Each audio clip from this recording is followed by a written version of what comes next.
Yo, this is my fourth time trying to record this because my computer keeps fucking chopping. But this is how I make ambient beats for like untiljapan, the more beautiful ambient beats that he hops on, and other artists that hop on those beats. I don't really know off the top of my head, but I'll play the full beat before I get to breaking it down.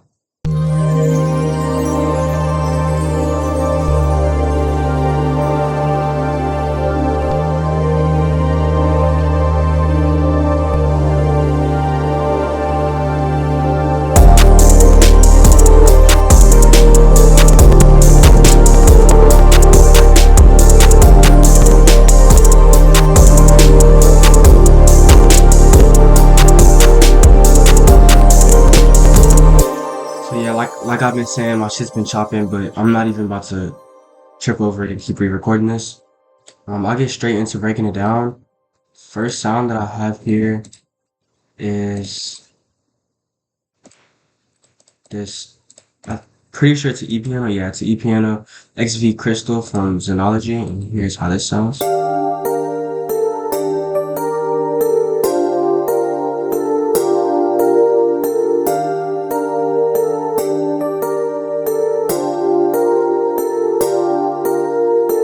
So usually I always say that my chord progressions aren't really like too much. This is another like example of that. What I did here basically, I originally had this going where it was just this at first. I created a repetitive like little 1 2 with these notes right here, and since they're since they're one semitone down, it helps like build tension to me, and it since it plays frequently throughout, that's just like the main type of melody that's playing throughout the entire time. It's like it just helps it be catchy. And this 1 2 3 4 5 is how much I went up. That creates, I don't know the actual name of it, but um you can go up 5 or 7 to make something sound well, and then a whole octave to obviously keep it like in key whatever. So I went here, created this, and then I just went down with the bass notes, and I added another note just to like fill out some more space. And then after that, I went to making like the, what is it, the fucking, um, the top line. That's what I did, the top line. That's what it's called. Where I just descended from going up basically. It's nothing crazy. I just played it by ear, and whatever I thought sounded well is what I decided to do. So here's how it sounds after that. Not the full beat, but here's how this sounds.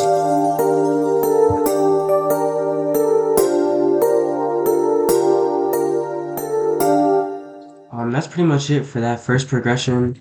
This second sound is just this pad, this synth pad string thing from Sonology, and it copies the same chords, but instead of like how this one is frequent hitting every single bar, it only comes in, it only plays like, it only switches sounds every 3 bars. So here's how this sounds by itself, and it doesn't have the top line, obviously.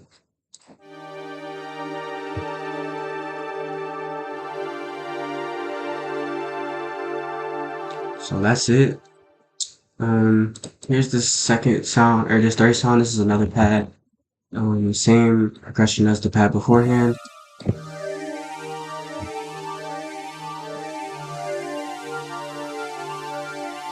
This one is very prevalent in the mix. I can hear it well.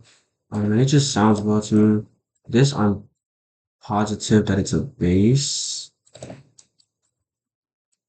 Some random bass.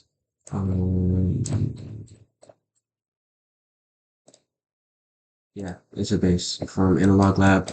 I don't know how I found it. Just some random ass sound. Here's how it sounds. Again, it just follows the root notes from the other thing. Like, it's nothing too crazy. Then here's this sound from Serum. It is, this is another pad from a Sunboy Bank. and it just ascends up the scale. So these are not the two same notes, obviously, that were the A sharp and the A, but these are still two notes that are both in scale, or yeah, in the scale, and they create tension to help out with just the overall sound.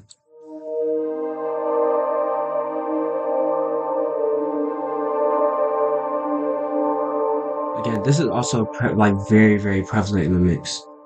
Um, this might be the same thing copied over. Yeah, same thing copied over, just onto another pad. Same in serum, honestly.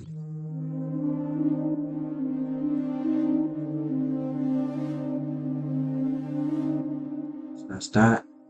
Um, this is another pad, heaven pad. This is a sound that I actually use on a lot of my other beats too. You're welcome. This is a sound that I use in a lot of my other beats too. It just sounds like it sounds how the name is. It's a heaven pad. It's supposed to be more beautiful, more angelic. Has the qualities of also like some synth vox that you would use too.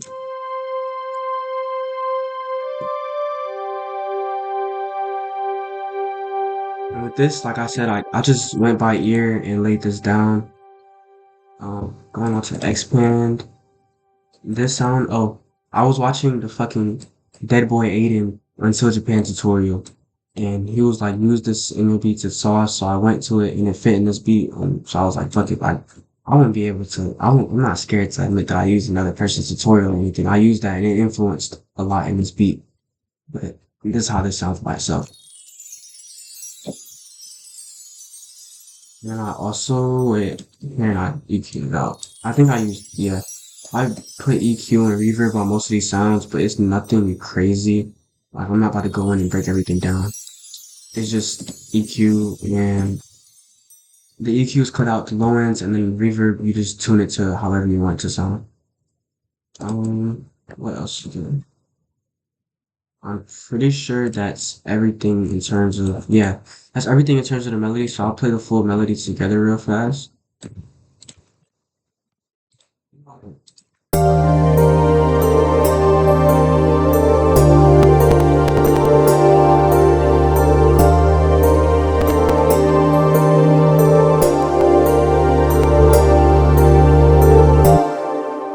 didn't play this in, but yeah, you get it. So, starting out with the drums, I'll just play every sound together, but it's nothing like crazy. The craziness, well, really, this beat isn't really crazy at all, but the key to beats like these to me is the melody, because once you figure the melody out, then doing the drums after it should be a piece of cake. But here's how the drums by themselves sound completely.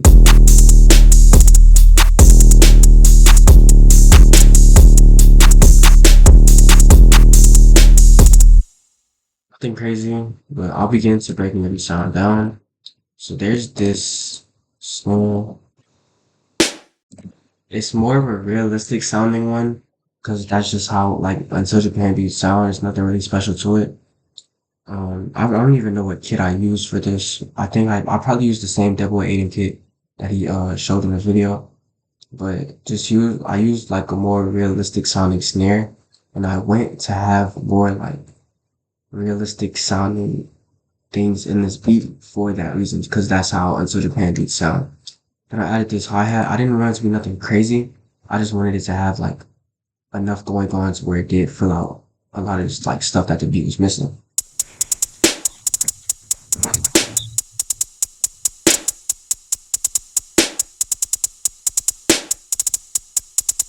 It's nothing like too crazy, but that's how it sounds. And then I don't, I do this in a fair bit amount of my beats where I have another like hi-hat that's more of a hit hi-hat that'll just come in and play every 4 bars. Cause back when I used to make R&B beats, whenever I used to put like hats like this every 4 bars and then use shakers instead of hi-hats, it just gave the beat more like bounce to me. So this is how it sounds. And then with everything else, this all sounds. So you can kind of hear like how it's just in the background, but it's still a constant sound. And I added this open hat, this other one.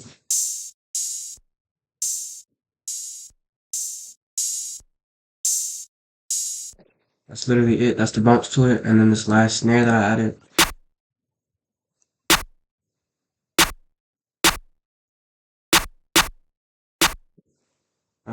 And then the kick in the 808. I'm pretty sure the kick and the 808 don't hit on the same parts, but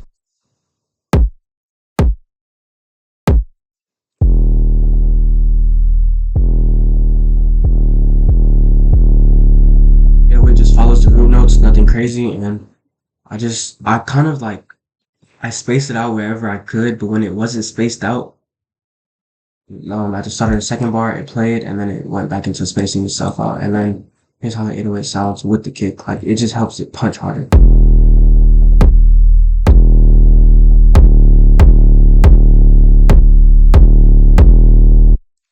That's it. I'll play the drums again, like together, but there's nothing crazy on the drums itself. It's just how I'm able to make everything sound well together. That's really like the key in beats like this, especially.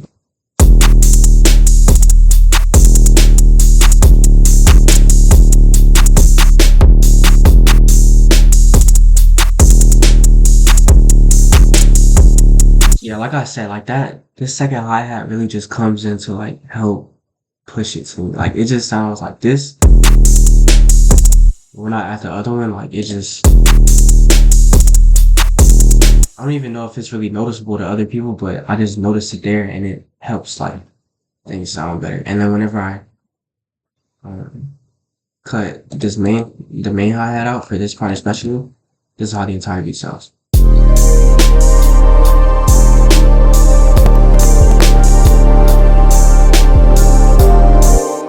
My computer can't really handle this, but it's nothing special to it. Like I broke every sound down, I tried to explain the chord progressions well enough and the drums. Like the drums literally just go by ear. Don't try to make nothing too crazy because you still want space for the artist. And that's it. And I got a placement with one of my friends. I'll play that at the end. Actually, I'll play that right now. Fuck. So yeah, this is the song. This is one of my favorite songs I brought actually. By Kaede, iSense, whatever. I'll play it and then that'll be it.